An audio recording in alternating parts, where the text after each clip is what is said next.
En primer lugar, mi agradecimiento a Sogia del Perú por la invitación a participar en el primer curso internacional online sobre avances en ginecología infanto-juvenil.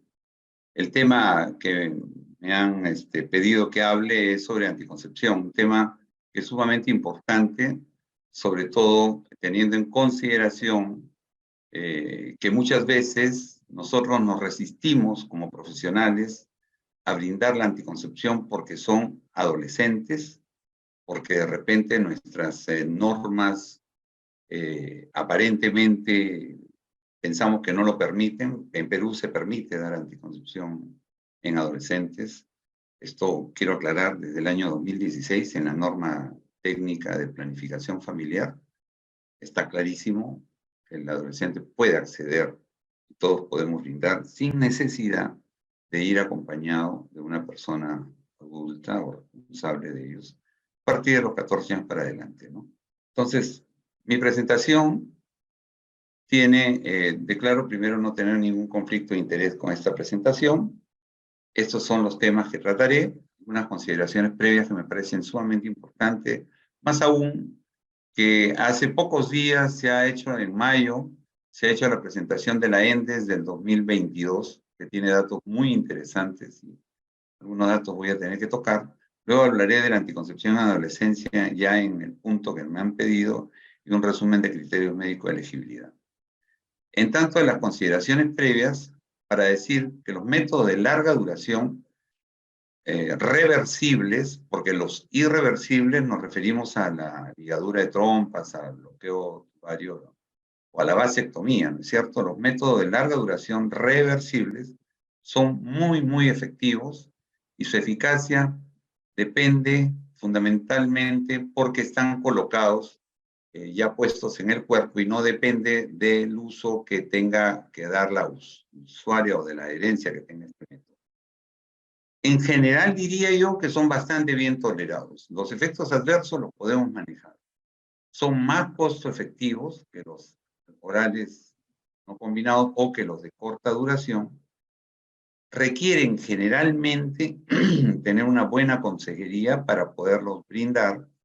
Y este mensaje sobre todo es cuando uno tiene la diferenciación entre una entrega de métodos a través del sector público y otra a través del sector privado. A través del sector privado siempre digo, las personas que se colocan un método de larga duración van a hacer lo posible porque este no sea retirado, que han tenido un costo, pero en el sector público muchas veces, cuando no han sido muy bien, no han tenido una buena asesoría anticonceptiva, podrían al mes querer retirarse.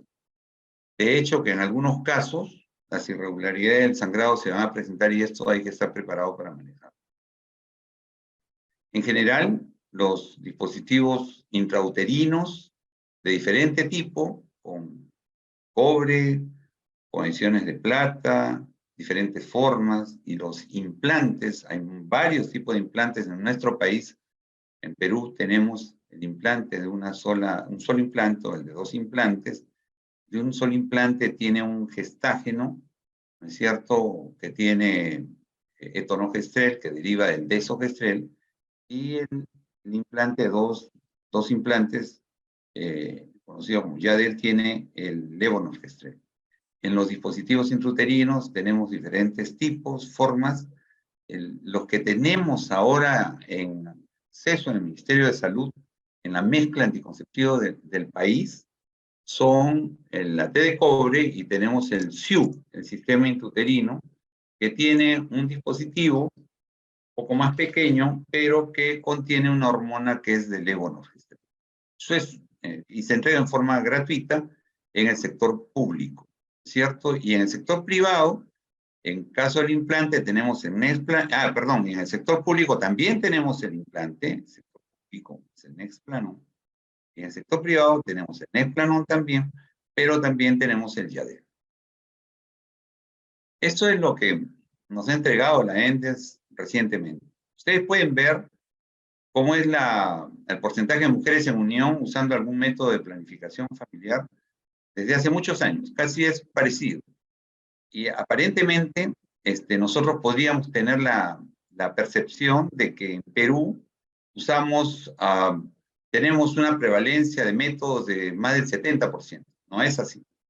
Bueno, en relación al 2021 ha bajado de 78.1 a 79.9. Pero quiero decir que no es tan cierta esta prevalencia de métodos, porque si la descomponemos, vamos a ver que este 79% está constituido de un 56.6% de métodos modernos, que habría bajado el año pasado, el 21 fue 57%, y tenemos una cantidad un porcentaje de más del 20%, 21.4%, que ha crecido en relación al 2021, de métodos tradicionales. O sea, que el método que más se estaría utilizando, como hace muchos años, ustedes pueden ver ahí, son los métodos tradicionales. Ahora vamos a describir algo rápido de eso. Esto es para que vean lo que pasó en el 2000, desde el 81, etcétera, de las ENDES, pero hasta el 2021 entonces era 57% de métodos y 21.1% de tradicionales, y el DIU e implante, estaba el DIU en 1.7, el dispositivo intrauterino, y el implante estaba en 5.3. Fíjense ustedes que aparecía el implante. Sin embargo, en esta presentación del 2022 ya no aparece el dispositivo intrauterino. Ya no aparece el dispositivo intrauterino. Acá pueden verlo. Dispositivo intrauterino, el DIU, 1.7, que ha ido bajando desde la década de los 90, que estaba en 12%, ahora está en 1.7, perdón, ahora el 22 no aparece. Y en los implantes que sí han ido ganando espacio y que del 5.3 han subido a 6%. Y acá están los métodos modernos, los que más se utilizan son las inyectables, luego viene el condón masculino, luego la esterilización femenina y la píldora. En el área rural, esto es interesante, se usa más las inyectables y se usa más la píldora y se usa más los implantes. Bien interesante. Se usa un 7.8% en el área rural y 5.5% en el área urbana.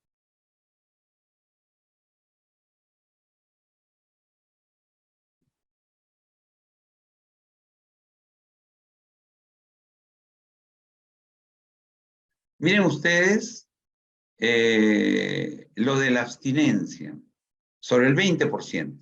Pero cuando a las mujeres se les pregunta si conocen el periodo fértil, en qué momento ocurre, la mitad dice que ocurre alrededor de la mitad del ciclo menstrual, casi un 50%, 49%. Pero más del 50% responden incorrectamente, o sea, no precisan cuándo es los riesgos de fertilidad, o sea, a mediados del ciclo, ¿no?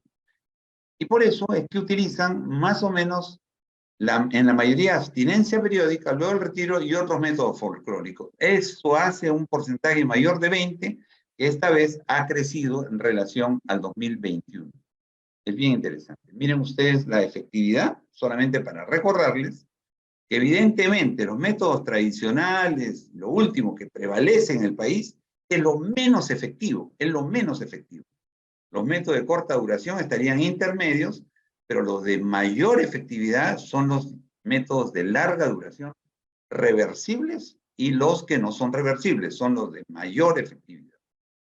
Estos métodos también pueden fallar, pero fallan menos, y acá lo ven, fallan mucho menos que los métodos de corta duración. Y acá se aprecia claramente, ¿es cierto?, la comparación en relación a los métodos de corta duración, y casi no varía la eficacia que existe en el implante, en el SIU, en el DIU de cobre, pero sí varía mucho en los métodos de corta duración, porque en teoría fallan poco, de corta duración, pero en la práctica fallan en un promedio de 8%. Entonces, esto es muy importante para ver por qué es el uso de los métodos de larga duración, que son los más efectivos y más adherentes, tendrían que ser utilizados en la adolescencia, y veremos algunos aspectos. Primero, considerar zonas barreras para el uso de anticonceptivos en la adolescencia. Lo primero que podemos decir en relación a las propias mujeres son el egocentrismo cognitivo. de los adolescentes, porque viéndolo desde su punto de vista, ¿no es cierto?, un poco egocéntricos, ellos dicen, a mí no me va a ocurrir, tengo una relación sexual y no, en esta relación sexual no va a pasar nada, a pesar de que hay opiniones que les dicen, les explican, no. Eso es lo primero. Segundo, tienen miedo a la confidencialidad, a la falta de confidencialidad, o sea, que de repente alguien les vaya a ver en casa que están usando un método, etcétera, entonces no se sienten tranquilos de estar usando, tranquilos. Hay mitos en relación a si les va a afectar en su crecimiento porque están en pleno desarrollo, si de repente van a hacerles que sean infértiles, ¿cierto? Porque a veces algunos métodos, como el DIU, podría estar relacionado de acuerdo a los mitos y barreras de que de repente le pueden producir fertilidad o algunos métodos que de repente le pueden quitar posibilidad de placer. Y también tenemos el tema en adolescentes, que todavía no están trabajando, el tema de los costos. En nuestro país, los adolescentes y la difusión de los métodos por medio del ministerio a veces no se conoce que en el sector público los adolescentes podrían acudir, podrían tener los métodos sin costo, pero no muchos adolescentes concurren a los servicios de salud para tener estos métodos. Cuando se elimina la barrera de los costos, el 70% va a elegir los métodos de larga duración. Esto no solamente en la referencia MESTAT del 2011, que tome en cuenta lo que pasó en el proyecto Choice en San Luis, Missouri, donde ahí se eliminaron la barrera de los costos, se dio una buena consejería y los jóvenes eligieron más los métodos de larga duración que los de corta duración. Tener en cuenta también, en relación a los costos, la disponibilidad mensual de recursos en los de corta duración, o sea, no fallar en la provisión de los métodos. En relación a los prestadores, muchos prestadores pensamos o piensan, ese prestador, podemos pensar que el joven no lo necesita porque no está en edad de tener relaciones. Algunos otros pensarán, bueno, si hablamos de los métodos, entregamos los métodos, educamos para que usen los métodos, podemos estar induciendo las relaciones sexuales. Y después también, oye, pero en adolescentes hay que tener mucho cuidado porque puede ocurrir algunas cosas. Por ejemplo, se acumula la hormona dentro del cuerpo y no, le puede hacer daño, son jóvenes, le vamos a alterar todo su sistema. Muy bien. Pensar que no lo necesitan. Tenemos que saber que más del 50% ya iniciaron las relaciones a los 16 años. 2 veces más de riesgo de embarazo no deseado que a los 21 años o más. Y hay un derecho de los niños y jóvenes adolescentes, de acuerdo a la ONU, a la información que nosotros debemos entregar. O sea, ahí no deberíamos estar dudando. Entonces, la primera conclusión es que los prestadores deberíamos ser facilitadores, deberíamos entender bien la dinámica que tienen los adolescentes para poder informar adecuadamente, para poder hacer disponibles los métodos accesibles a los adolescentes y no constituirnos en una barrera que a través de los propios mitos que nosotros lanzamos, ¿no es cierto?, podamos ser una barrera para que el adolescente no acceda a esa anticoncepción. Y acá doy un ejemplo que lo vamos a ver más adelante, que es el decir, el uso de un DIU podría dar infertilidad en el adolescente. Esa sería una barrera. Entonces, nuestra primera conclusión es ser facilitadores y no una barrera para que el adolescente acceda a la anticoncepción. Segundo punto, los métodos anticonceptivos de larga duración. De acuerdo al Colegio Americano de Obstetricia y Ginecología, en una publicación en mayo, ¿no es cierto?, nos dice, mayo del 2018, nos dice, los métodos de larga duración son la primera opción para los adolescentes.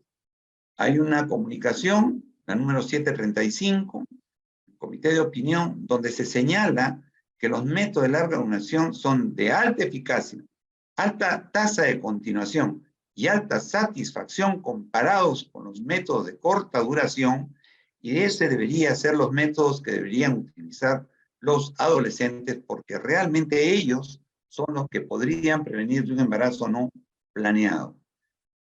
¿Y por qué deberían ser los métodos de larga duración?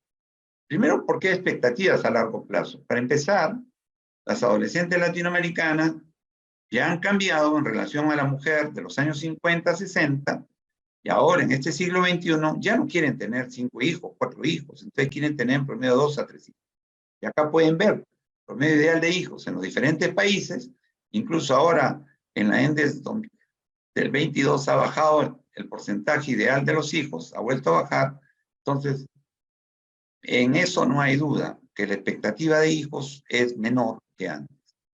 Además, iniciando su vida sexual alrededor de los 18, necesitarían en promedio 30 años de anticoncepción de corta duración. Tenían en los 30 años unas 360 inyectables o unas 10.080 píldoras, como estamos señalando acá. ¿Por qué usar anticoncepción de larga duración? Porque tienen menos accesos a los métodos anticonceptivos. La necesidad insatisfecha de anticoncepción es 3 veces mayor. El uso actual entre mujeres no unidas es en general de 34 a 66%. Y asumiendo que una mujer quiere tener hijos cuando sea mayor, haya estudiado y tenga recursos, el consumo de métodos va a ser mayor. ¿Por qué también? Porque los métodos de larga duración se descontinúan menos. Y esto hablamos de la adherencia. En general, debemos saber que entre el 43 y 55% de los métodos de corta duración se descontinúan en los primeros 12 meses. La tasa de descontinuación de los larga duración son entre 9 y 16%, o sea, es mucho menor la descontinuación. Y en el Perú se descontinúa en un 45.5% del segmento de uso. Y quiero que lo vean lo que ha señalado en mayo de este año, del 2022, el tema de la adherencia a un año. La descontinuación menor se da en los implantes, que es 9.6 de descontinuación al año, y en el DIU, que es 22.8. Entonces, en cambio, miren, la descontinuación de la píldora es 55%, inyectable 47%, condón 55%, abstinencia 42%, etcétera, ¿no? Quien también nos señala el tema de la adherencia es el estudio de Choice, que les señalé, que probablemente ustedes los conocen, lo que ocurrió en San Luis, Missouri, con más de 9.000 mujeres, jóvenes y adolescentes de muestra. Allí se demostró, entre los adolescentes de 14 a 19 años, la adherencia era de un 81% frente a los de corta duración de 44%. Igual en las otras edades, la adherencia de lo de larga duración es mucho mayor. Y acá pueden ver el otro punto. ¿Por qué usar método de larga duración? Porque la tasa de falla de los de corta duración es mayor en jóvenes que en adultos, efectividad por edad. Entonces miren ustedes, los de corta duración en verde, en menos de 21 años, miren cómo fallan. Miren ahí al costado, mujeres sin embarazo no deseado, acá se protegen menos. Los de corta duración a mayores de 21 se protegen menos. Entonces miren ustedes arriba, protegidas casi al 100%, en larga duración, tanto en las mayores de 21 años como en las menores de 21 años, y en este caso estamos hablando de adolescentes. ¿Por qué también usar de larga duración? Porque si ya empezaron a tener hijos en la adolescencia, es muy probable que vuelvan a tener otro hijo. Entonces, las madres adolescentes tienen una posibilidad del 20% de tener otro hijo dentro de los siguientes 2 años. Se puede evitar iniciando un DIU post-aborto, se puede iniciar usando un implante inmediatamente, 8 veces menos de riesgo de un nuevo embarazo. Y yo le digo, en Perú estamos usando cada vez más, por suerte, por lo menos, el tema del implante, estamos usando cada vez más en la prevención del segundo embarazo. Pero el llamado también es a usar la prevención del primer embarazo. ¿Por qué también usarlos? Porque los de larga duración son los únicos que han demostrado disminuir el embarazo en adolescentes. En el estudio Choice, que es un estudio del 2007, ¿no es cierto?, la tasa de embarazo por 1.000 adolescentes era a nivel nacional 34, pero en el proyecto de San Luis, que se hizo, y de un seguimiento de varios años, disminuyó al 6.3. Yo quiero que vean esto. Nosotros viajamos en el año 2014 de Perú con un grupo con el Fondo de Población de las Naciones Unidas, la doctora Gracia Subiría, estuve yo, estuve Elisa Acevedo también, como psicóloga, viajamos a implementar implantes en Uruguay en el año 2014. He regresado el año pasado, en marzo, y hemos encontrado lo que ha ocurrido.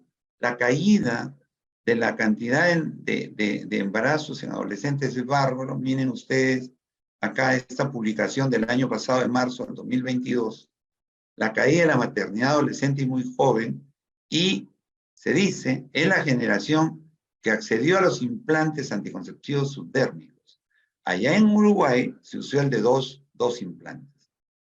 En Perú usamos el de un implante. Es también, se dice, una generación actual de Uruguay que se mantiene, ojo, más tiempo en el sistema educativo e invierte más en su proyecto educativo. Estamos hablando de un componente no médico, estamos hablando de un componente educacional, que es otro de las importantes elementos, ¿no es cierto?, estructurales para que un joven decida o no empezar a usar un método, el sistema educativo. Y ahí hay un llamado, ¿no es cierto?, a lo que tendría que ser la educación en el pregrado, ¿no es cierto?, y posteriormente, pero en los colegios, en el tema de educación sexual. Es sumamente importante. Como lo que ha pasado en Uruguay, una caída drástica del embarazo en adolescentes. Aquí achacan al implante, pero además al tema educativo. Conclusión 2, entonces. Los métodos que mejor funcionan y que más benefician a un adolescente son los de larga duración. Tercer punto, precauciones con algunos métodos anticonceptivos que pueden tener algunas personas, que hay que conversarlas y revisarlas. Datos preocupantes.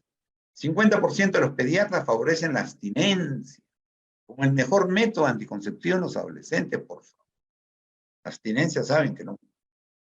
Y en una población que encima no reconoce los días de fertilidad, es la verdad, es lanzarlos a que se embaracen y que luego, como no es planificado, puedan acabar en no deseado y luego puedan acabar en un aborto. Entonces, eso es, así de simple. Favorecer la abstinencia es favorecer el aborto. Así de simple. Menos del 25% ofrecería o recomendaría un DIU a un adolescente.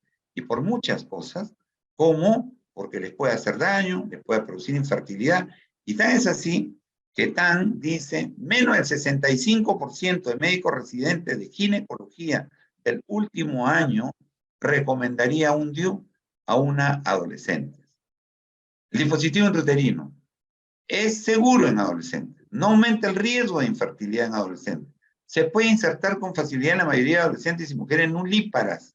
Su expulsión no es más común en adolescentes que en la población joven o adulta. Con una adecuada asesoría se puede abordar los temores de adolescentes, por ejemplo, de interferencia en la actividad sexual. No se incrementa, y esto en seguridad, el incremento, no se incrementa la enfermedad pélvica inflamatoria luego del periodo de posinserción inmediata. Incluso en presencia de clamidia el riesgo es bajo. Si se quiere una EPI no hay necesidad de retirar el implante. En seguridad, el SIU reduce el riesgo de enfermedad inflamatoria pélvica, no afecta la densidad mineral ósea, al compararlo con la T, no afecta el peso, ya hemos visto, es bastante seguro. En relación a infertilidad y el dispositivo intrauterino, el riesgo de infertilidad es el mismo en usuaria y en la no usuaria de un DIU. Claro, uno no le va a decir, cuando se lo retire, usted se va a embarazar inmediatamente. No, retorna a la fertilidad que tenía antes de colocarle el DIU. Porque si no, le estaríamos diciendo que si no se embaraza, culpa del DIU.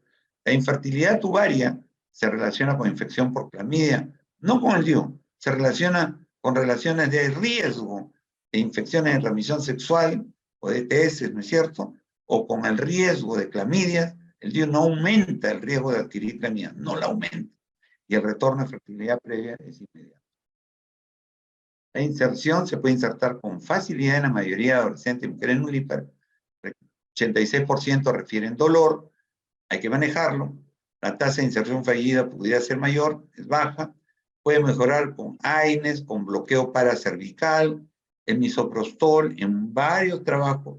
No han demostrado ayudar, algunos nos ayuda a colocarlo, pero los trabajos no muestran evidencia de que esto se hace. En relación al retiro, ¿no? Igual tasa de expulsión, el porcentaje en ambos grupos, mayor retiro por dismenorrea, ¿cierto? Antecedente de expulsión no contraindica su inserción. Muchos profesionales piensan que solo las adolescentes maduras, responsables, confiables y monógamas son candidatos para un DIU. Eso no es así. Lo que es necesario, sí, es hacer una buena asesoría con las candidatas para usar un dispositivo intrauterino. No hay relación con infertilidad, no hay relación con enfermedad inflamatoria pélvica. Y en el mundo, globalmente, se está colocando más. Me preocupa seriamente, ya no solo de adolescentes, que el DIU en la ENDES ya no aparece. No aparece. Y el DIU es uno de los métodos gratuitos que tiene el programa de planificación familiar y que está en los establecimientos de salud y no se están utilizando, por favor. No se están utilizando. ¿Qué ha pasado? Falta de capacitación para colocar los DIUs, temor de perforación, temor o mitos en relación a la posibilidad de enfermedad inflamatoria pélvica, enfermedad e infertilidad. ¿Qué está pasando? Los programas de posgrado tampoco están teniendo un programa de planificación familiar donde se enseña a colocar el DIU, ¿no es cierto? Algo está pasando, pero no aparece en la ENDES 2022 el dispositivo intrauterino. Implante. El implante que se utiliza en el país, fundamentalmente en el sector público, es el Nexplanon. Definitivamente no aumenta de peso. Hay pacientes que bajan de peso, otras que aumentan y otras que no modifican. O sea, no aumenta el peso. Claro, si una mujer quiere comer más, se va a aumentar de peso, obviamente, pero es un tema metabólico. No tiene nada que ver con eso. Tiene otros beneficios para la salud. La menorrea no es peligrosa en adolescentes, pero hay que informarla. No aumenta el riesgo de fractura, el acné puede disminuir, puede aumentar, pero en mayor porcentaje puede disminuir. El peso, como lo ven acá, no aumentó en general, y ya con la experiencia que tenemos de usar implante en el sector público del 2012, podemos decir que eso no es verdad, no aumenta de peso. Entre los beneficios para la salud, aumenta la hemoglobina, disminuye la dismenorrea, el acné no cambia mucho, 24% tenían al inicio, 21% al final, en algunos casos no tenían y desarrollan acné leve, otras 10% se empeora, pero muchas mejoraron, 60% por lo menos. Y pocas desistieron por esta razón, 1% solo desiste del implante por acné. Recuerden ustedes que el implante tiene una gran adherencia. Cambios menstruales, este es un problema que hay que manejarlo. Son 3 grupos fundamentales de manejo. El de la amenorrea, que se señala acá en el slide 21.4, que en general puede ir de 20 a 30%, que se maneja con una muy buena consejería. El problema es la sierra. Las adolescentes en la sierra reciben a veces una transmisión cultural de que el sangrado menstrual es importante, ¿no es cierto? Porque si no se pueden alterar, etc. En la sierra a veces tienen un tema que hay que explicar bien que no hace daño a la falta de regla. El otro problema es el sangrado frecuente y prolongado, que es más o menos un 25%. Aquí ya sabemos que debemos entrar prontamente con un ciclaje hormonal, unos 3 meses para poder parar este tema. Y el sangrado infrecuente, 33%, no hay mayor problema con una asistencia o asesoría, podemos manejarla. Y recordar que para esos sangrados tenemos los AINES, los combinados, el ácido tranexámico, la doxiciclina K, lo vemos rápidamente, todo lo que venimos utilizando. Pero en general, punto clave para el implante es la orientación, la consejería. Y decirles algo que reitero. Una cosa es el sector público, otra cosa es el sector privado. El sector privado, una mujer paga para que se le ponga un implante y más bien colabora con uno para poder defender su implante y que no se lo retiren. En el sector público, si no recibe una buena consejería, la verdad es que apenas le pica el brazo, quieren que se lo retiren. Si, no sé, cualquier tema muy leve, va a pedir que se lo retiren, pero no saben y no conocen lo caro que son estos métodos modernos, son carísimos. Que el Estado los ofrezca gratuitamente es una cosa, pero son métodos muy, muy caros y son muy buenos para prevenir un embarazo. Entonces, una consejería es importante y saber cómo manejar estos sangrados. La salud ósea 2 minutos, doctor. no se afecta, sí, termino ya. En la Depo-Provera sí había un efecto que se podía afectar, pero ya hemos visto que es categoría 2, ¿no es cierto? Esto lo voy a pasar de la Depo, inyectable mensual. La anticoncepción de emergencia, quiero detener un segundo, ya sola para decir que no tenemos problema. Esta es la sentencia del Tribunal Constitucional que declara que no es abortiva, por favor, pero acá tenemos un problema que muchos ginecólogos, 69%, no conocen el uso del DIU como anticoncepción de emergencia, y mucha gente no está de acuerdo y persiste en decir que es un mecanismo abortivo. Es un método de emergencia. Falla mucho cuando se usa en forma rutinaria. No debe usarse en forma rutinaria, se debe usar solo de emergencia.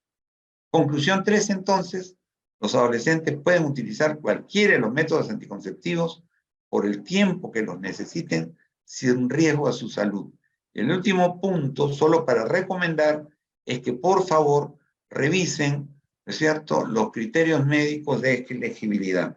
Acá algunas recomendaciones para los servicios: sensibilizar a los profesionales, tener horarios apropiados, no exigir examen pélvico ni Papa Nicolau, entrenarse en inserción de implante, aplicación de DIU, usar estrategias de comunicación eficaces, lenguaje simple, medios modernos, afiches, evitar sobrecarga, usar los 12 principios, que son estos, están proyectados acá, no me alcanza el tiempo ya, pero son principios que debemos tener para el trabajo de asesoría de adolescentes y finalmente, como le dije, conocer los criterios médicos de elegibilidad. Con esto yo doy por finalizado, Pedro. Es un tema muy interesante, te agradezco por la invitación. Creo que todos los profesionales tenemos que ponernos las pilas para poder no solamente brindar los métodos anticonceptivos a los adolescentes, sino también informar de sus derechos, informar de los riesgos de embarazo, infección de transmisión sexual, etcétera, y dar la posibilidad que el adolescente decida correctamente. Muchas gracias, Pedro. Doctor Gutiérrez, soy la doctora Ricalde, buenas noches. Felicitarlo, doctor, por su ponencia. La verdad es que siempre es un gusto tenerlo con nosotros, y más con un tema como es anticoncepción, tan importante y que lo veo trabajando muchísimos años y seguimos, y seguimos. Y queremos, SOGIA que quiere aunarse y estamos trabajando en eso, a ver si podemos hacer algo como sociedad también, ¿no? De acuerdo. Gracias, doctor. Muchas gracias por su...